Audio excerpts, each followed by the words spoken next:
Merci beaucoup tout le monde d'être venu aujourd'hui. Nous sommes ici afin de revendiquer l'imputabilité dans le scandale uni de Justin Trudeau. Il y a une semaine, le Parlement a adopté une motion conservatrice revendiquant le témoignage de plusieurs adjoints politiques libéraux du bureau du Premier ministre et du ministre des Finances, Bill Morneau, afin d'expliquer des liens directs entre les ministres libéraux et l'organisme uni en établissant la contribution d'un demi-milliard de dollars controversée. Une petite histoire. Tout d'abord, Justin Trudeau a personnellement participé dans le versement d'un demi-milliard de dollars à un groupe qui avait payé sa famille un demi-million de dollars. C'est un conflit d'intérêts évident. Tout le monde le sait. Un premier ministre ne devrait jamais verser un tel montant à un groupe qui paye sa famille un montant extraordinaire. En plus, juste quelques mois avant la contribution que Trudeau a approuvée, sa femme a été à un événement payé où les dépenses ont été payées par le même groupe. Juste quelques mois avant. La défense de Justin Trudeau, c'est qu'il n'avait rien à voir avec la décision, sauf que l'approuver enfin. C'était juste un fonctionnaire dans le bureau de l'emploi qui avait créé cette idée de verser cet argent à ce groupe qui a payé la famille Trudeau.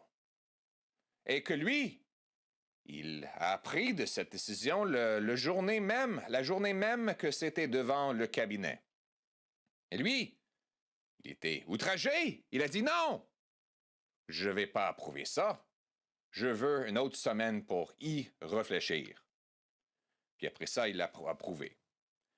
Mais selon cette histoire, son bureau et les autres bureaux politiques libéraux n'avaient aucun rôle à jouer. C'était simplement une décision bureaucratique de la fonction publique.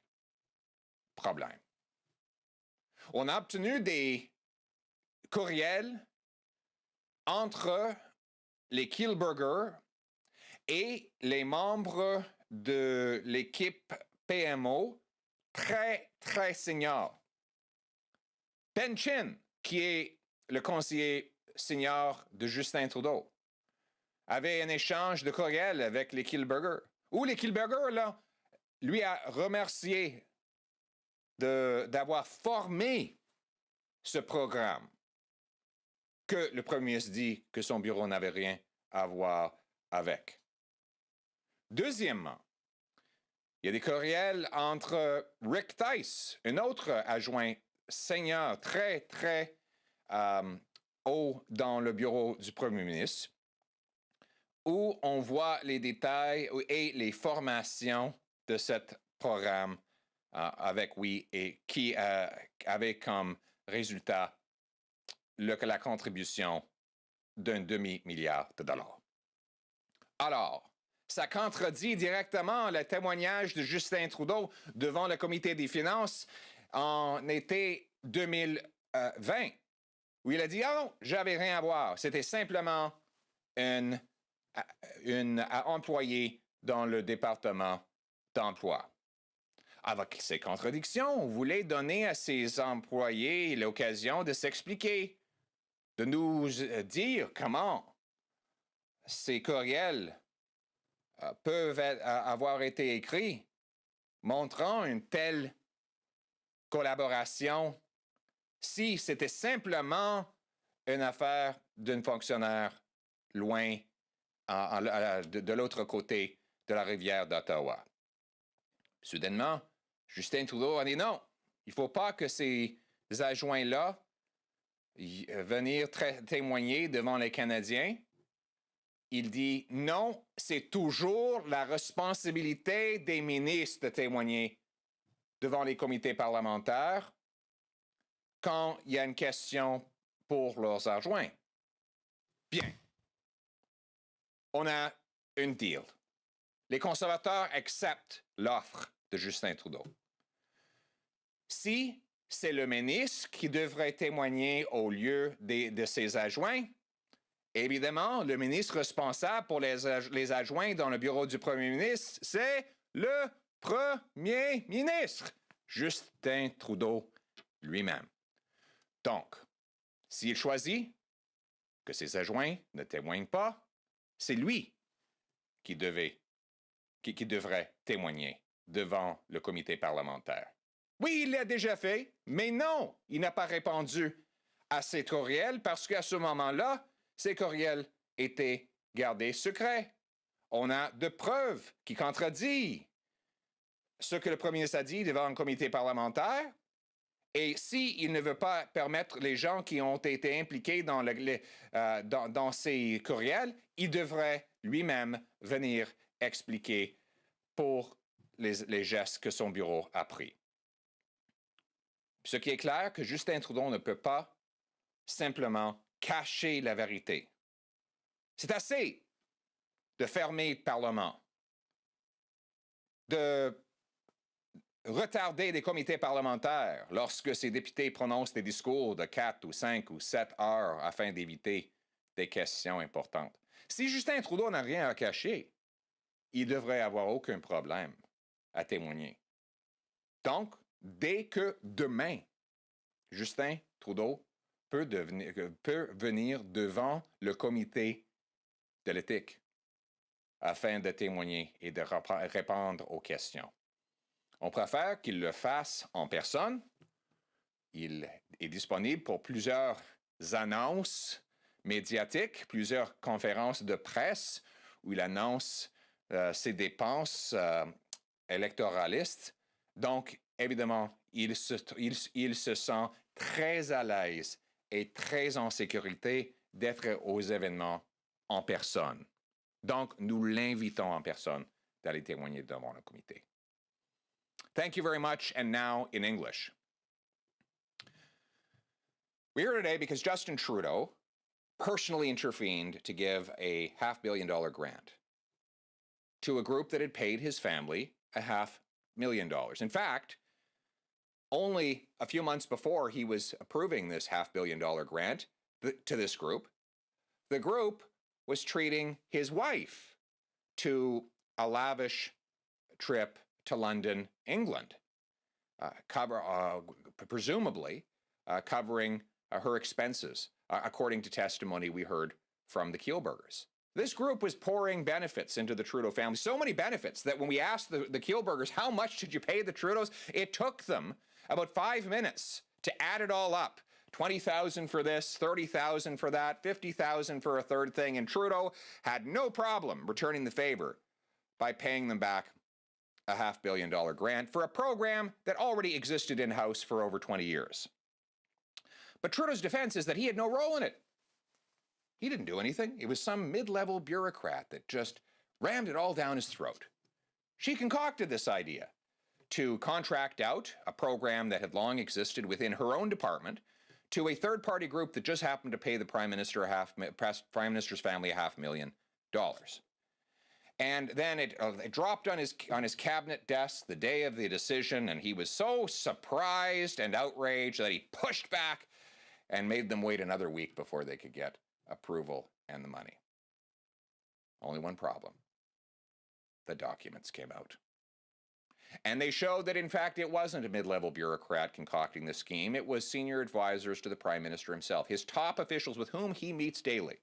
Rick Theis, for example, is involved in email correspondence, setting up programs with the Wee brothers. Ben Chin gets an email from the Wee brothers saying, "Thank you, Ben, for helping to shape our program with the government." So apparently it was shaped by the Prime Minister's top advisors and not, as the Prime Minister falsely claimed, by some mid-level bureaucrat in the employment department. So we said, well, let's bring these advisors in and see what they have to say. His response, no, ministerial responsibility. Only ministers should testify, says he, about the conduct of staff in their offices. Well, who's the minister responsible for staff in the PMO? Well, wouldn't you know? The Prime Minister himself. So we have a deal. We will accept a compromise. If Trudeau's staffers can't testify, then he can.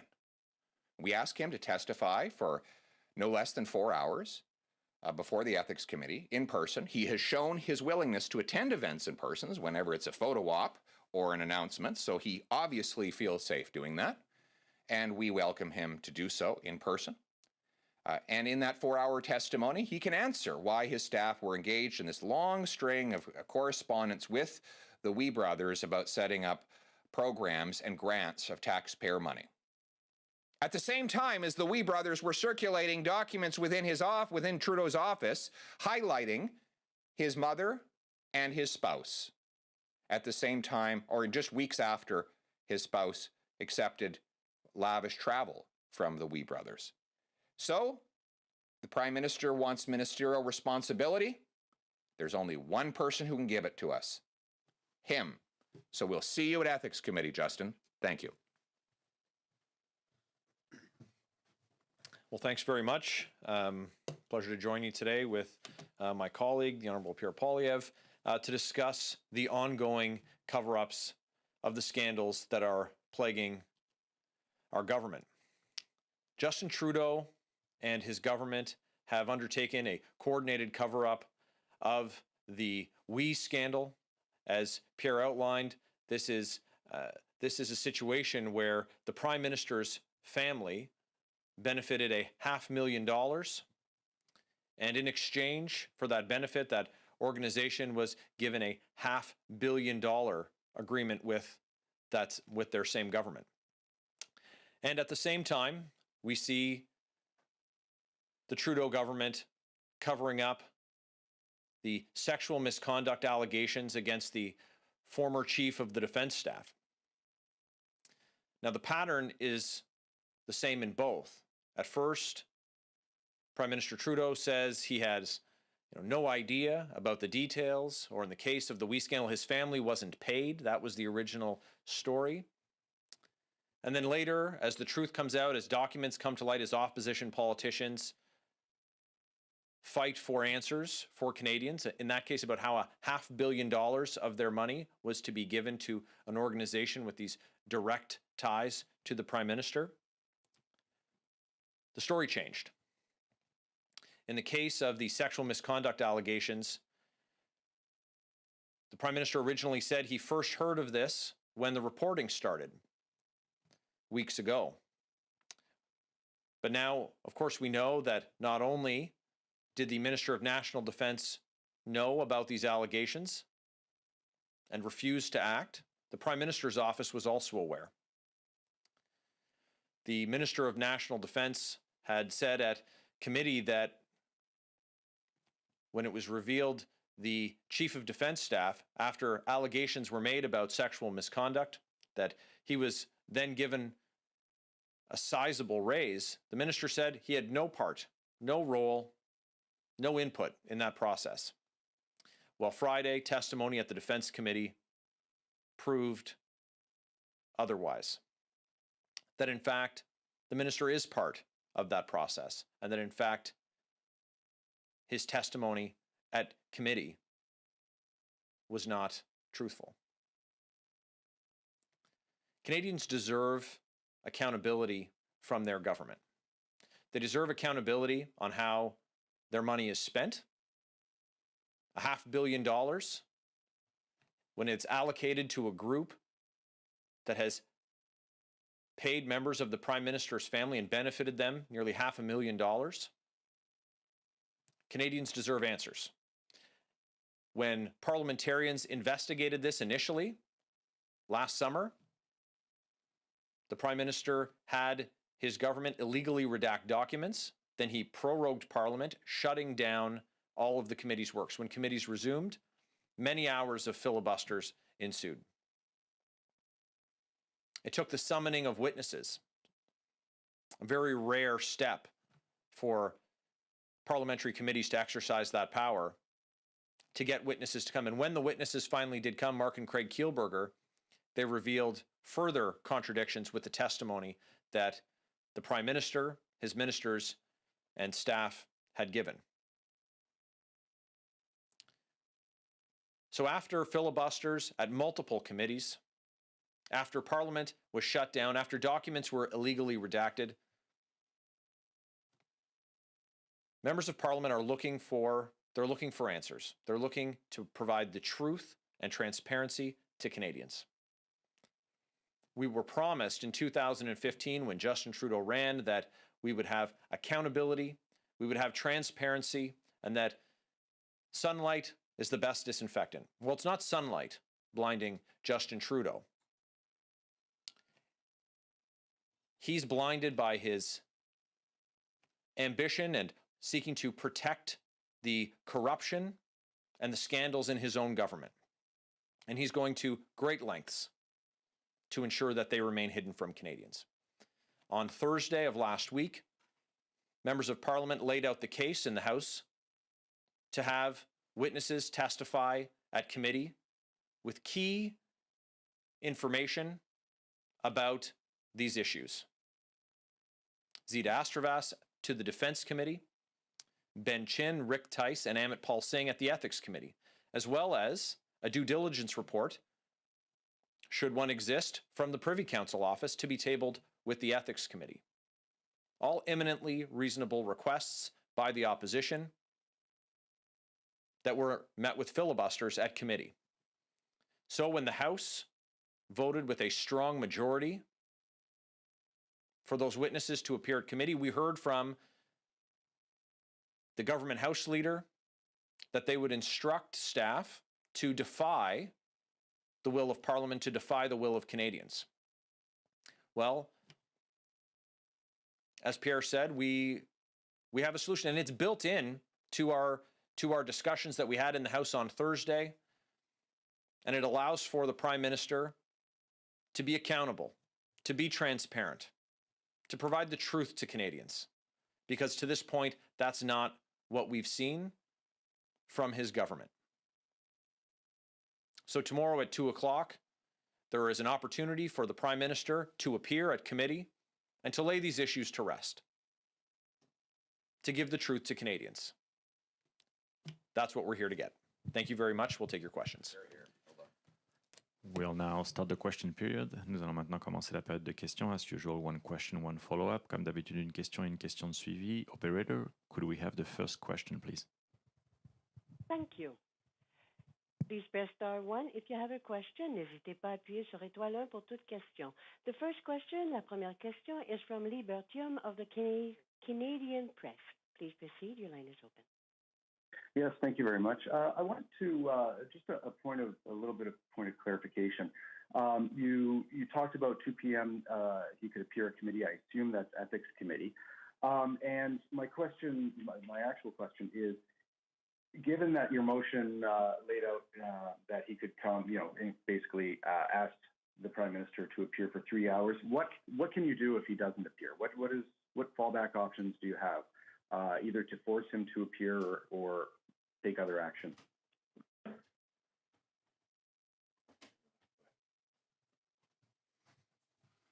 Well, of course, we expect that either the staff or the Prime Minister will appear. It's incumbent on them to do it. It's an order of the House, and it's the will of Canada's Parliament that he do appear. And so we first expect that will happen.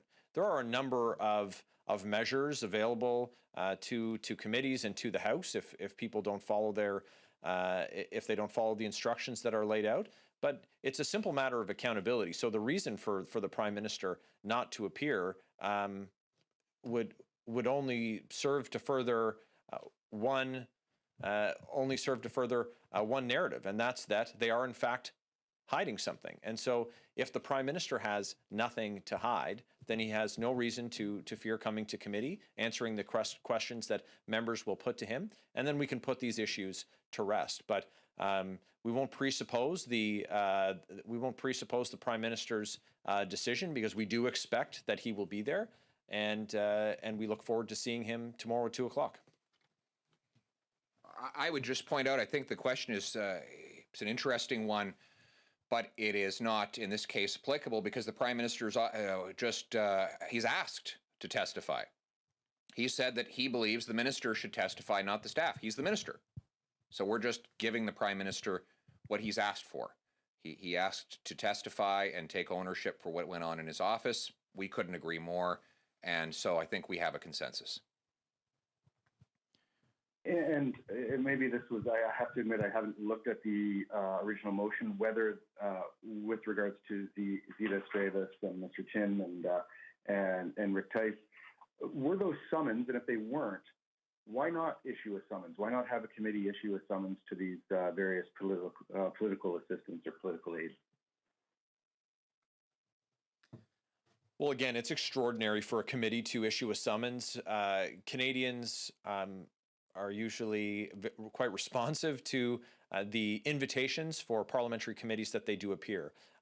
However, in this case, it's not a committee, strictly a committee invitation. It's an order of the House of Commons. So we're going to follow the proper sequence. But it's also important to note that the motion was originally put forward to summon these, or to invite these witnesses, excuse me, and the Liberals filibustered it. We've heard an awful lot lately about from the government, from the Prime Minister, the government House Leader, that the opposition is getting in the way of the government's agenda. It would be interesting to see an accounting of how many hours and at how many committees Liberal members have filibustered the committees: ethics, finance, procedure and House Affairs, national defense, amongst others. So the opposition, when presented with another filibuster, moved the issue expeditiously to the House. So we had to use one of our supply days to allow the government to advance its own legislation when we return from the break. We're not taking up committee time that the Liberal members have devoted to filibusters. We're looking to have these meetings, and these meetings are scheduled during the weeks where members are usually in their constituencies.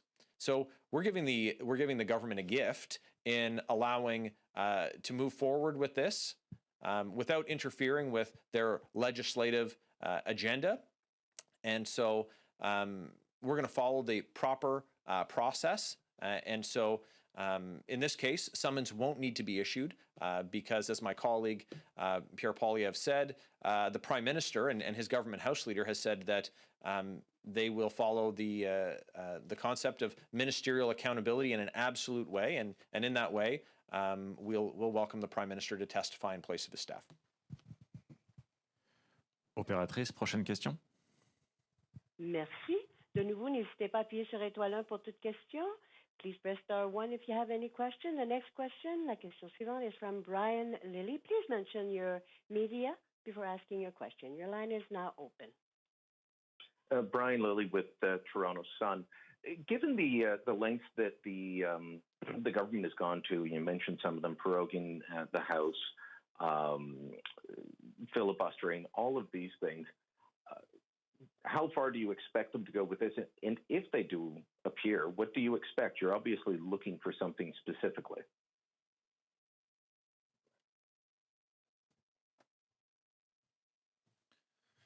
Well, Brian, thank you for the question. I don't know why they could object. We've given them what they wanted. Trudeau said a minister should testify whenever his staff's conduct is in question. In this case, there's two staffers in the PMO who did correspondence with the Wee Brothers setting up this $500 million grant. Trudeau says they can't testify because they're just staff members. The minister should always be responsible for explaining their conduct. He's the minister, so we're inviting him.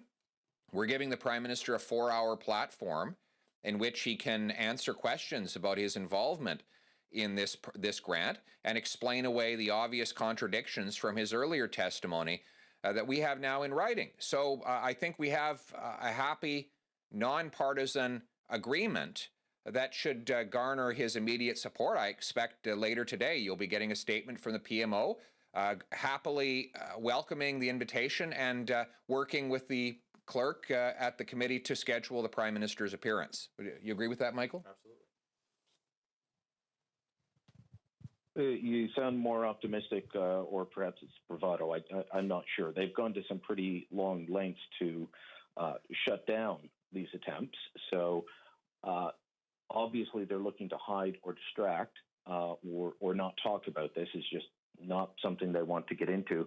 In fact, along those lines, Pierre, you saw a tweet from your Liberal opponent the other day that accused you of being a white supremacist for wearing an oil sand shirt. So doesn't all of this just show that they're not going to come out? And I mean, they're going to throw terms like white supremacy at you. They're going to prorogue Parliament again, perhaps. This is just something they don't want the committee looking into.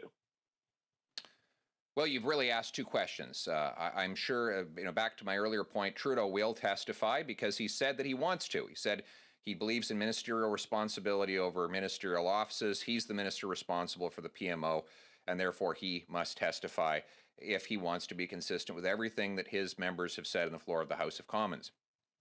Now, with regards to the slander that the Liberal Riding Association in Carleton has been forced to take down due to a massive backlash.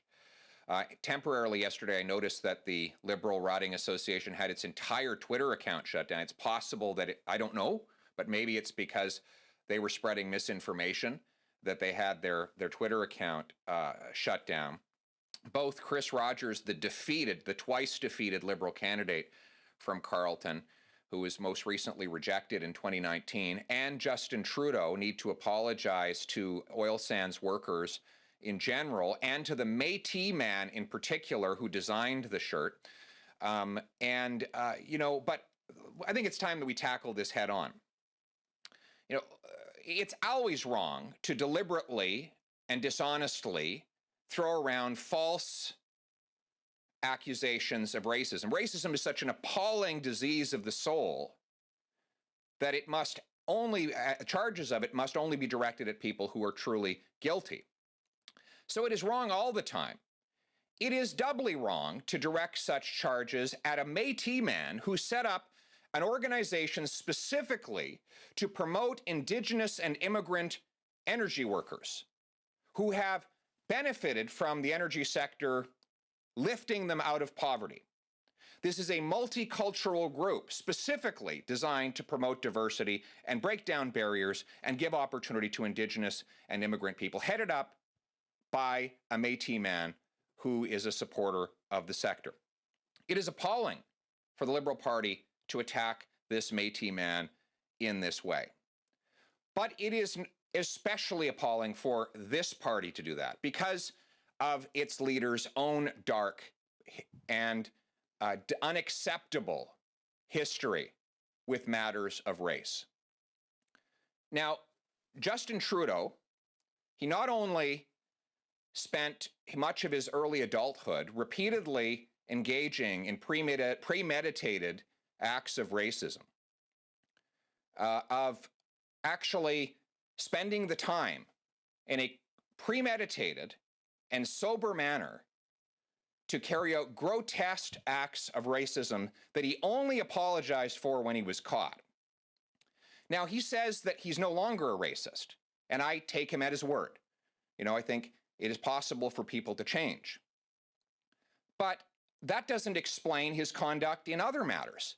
Take the case of SNC-Lavalin, another scandal. Now, a lot of us have focused on how the Prime Minister illegally interfered in a criminal prosecution. He did. He was found guilty of that as well. But think of the broader context of the SNC-Lavalin scandal. What was it about?